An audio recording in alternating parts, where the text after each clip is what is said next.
Hey guys, I want to make a quick little video here about gaming emulation since I have had a couple questions about it and thought that it might be kind of useful resource for any of you who are following the channel and are looking into doing emulation yourselves.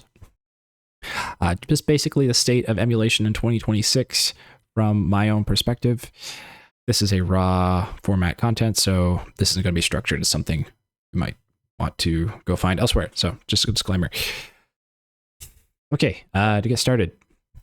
So I have been emulating PlayStation 1, 2, and 3, Xbox, GameCube, and Nintendo 64 and SNES games. So in terms of emulation for all of these systems, pretty much all of these systems are fantastic to emulate. I have had very few issues. The only hiccup I have had is with Xbox emulation with XEMU. This happened when I was trying to play Peter Jackson's King Kong. I really wanted to record this video, but I had to end up scrapping it because I couldn't get the footage. When I played the game, the frame rate was terrible, and there's a lot of stuttering and flickering. It would have just looked horrible on video, and so I ended up scrapping that video. Hopefully I can make it again down the road with different game capture footage. But yeah, that was where I had the biggest hiccup. However, XEMU did work really well with Jet Set Radio Future, and I had no problems playing the game for the first hour of gameplay. So it's a bit of hit and miss with the Xbox emulator if you are going to be doing Xbox emulation. But as far as all the other emulators I've used, I have had little to no issues. So for PlayStation 1, I would recommend checking out DuckStation. Great emulator, takes about 20 minutes to set up. In fact, most of these emulators take about 20 to 30 minutes to set up at most, so I'm just going to leave that there.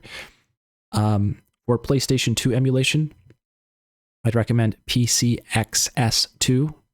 Really good at PlayStation 2 emulator. Again, very easy to set up. For PlayStation 3, RPCS3. Really good emulation. This is actually one of the most surprising emulators thus far. If you would like to emulate Xbox 360, it's not that great. And this is actually one of the reasons why I don't do Xbox 360 emulation on this channel. It's just the state of Xbox 360 emulation in 2026 is not that great. It's getting better, but it's just not totally there yet. You need a pretty powerful PC to do it. But for PlayStation 3 emulation, it is really good, and I have had very few issues.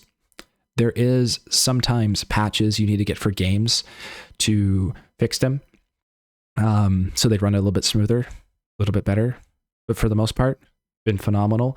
And yeah, just to reiterate, PlayStation 3 emulation is done with RPCS3. So I have started using RetroArch for pretty much almost all Nintendo emulation thus far. It has been a great launcher. So basically you can use RetroArch as a launcher to launch into different emulators. And for GameCube, I have been using Dolphin. It is amazing. Dolphin is so good. I have had no hiccups with Dolphin at all. It runs so great. Ran great for Chibi Robo. Love it. And I totally recommend checking out Dolphin if you want to play some old GameCube games. For SNES, I don't remember the exact emulator I'm using. I believe it's not SNES 9X. However, SNES emulation, Super Nintendo emulation is very good. You can definitely find a really good emulator there to use. I do boot it through RetroArch as well. So setting up RetroArch is actually pretty useful if you want to emulate anything from SNES to GameCube, or I think they also do N64, but you might have to double check me there. For N64 emulation, I use Project 64. This emulator is kind of hit and miss. Some 64 games run really well, but I have noticed that sometimes there was stuttering. I have gotten some screen tearing on Project 64, so it is kind of a gamble depending on what game you're playing. Screen tearing did also show up on XEMU for Peter Jackson's King Kong, so that was another reason why I didn't end up using that footage. But yeah, if if this gives you a little heads up into the world of emulation, if that's something you're kind of interested in and want to check out, I would totally recommend it. I think preserving video games is one of the most important things we can do, like as a society, for preserving media. That's, to me, they're like library books. Books as well, I think, are, it's important that we preserve media in general. Books, TV shows, movies, even things that aired on TV that were never really recorded. This is all part of humanity and things people have created. So it's pretty cool being able to experience these things, because a lot of these pieces of media, they present ideas to the world that some are very important and worth remembering.